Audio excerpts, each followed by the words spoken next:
Kisah misteri perahu tua di Mendahara. Hai guys, kalian tahu tidak?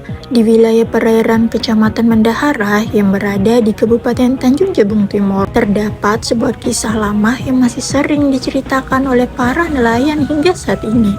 Kisah ini tidak tertulis dalam buku sejarah, tetapi hidup dari cerita lisan masyarakat yang sehari-hari menggantungkan hidupnya pada sungai dan laut. Pada malam hari, ketika air sungai mulai pasang dan kabut tipis turun perlahan di atas permukaan air, suasana di Sungai Mendahara menjadi sangat sunyi. Hanya suara dayung perahu yang gemericik air yang terdengar memecahkan keheningan. Para nelayan yang pulang melaut biasanya melintasi jalur sungai yang sama sejak puluhan tahun yang lalu. Beberapa nelayan tua pernah menceritakan pengalaman yang sulit mereka lupakan. Mereka mengaku pernah melihat bayangan sebuah perahu tua di kejauhan. Perahu itu tampak samar di tengah kabut, seolah-olah sedang berlayar perlahan mengikuti arus sungai. Bentuknya terlihat seperti perahu kayu lama, namun ketika didekati, bayangan tersebut perlahan menghilang begitu saja. Tidak hanya itu, ada pula nelayan yang mengaku pernah mendengar suara kayu terderi di tengah malam.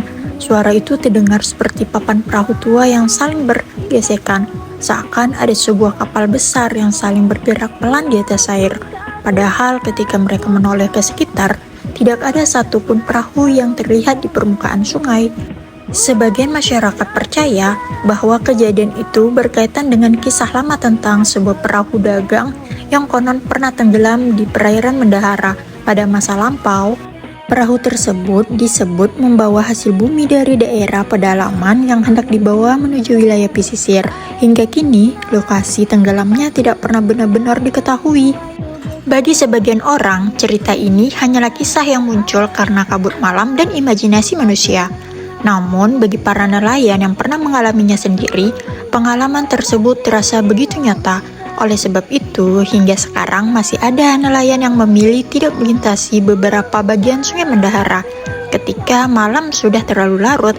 Kisah ini menjadi salah satu cerita misteri yang masih hidup di tengah masyarakat Mendahara. Cerita ini diwariskan dari generasi ke generasi sebagai bagian dari sejarah lisan masyarakat pesisir yang hidup berdampingan dengan alam dan sungai. Yakin kalian gak penasaran?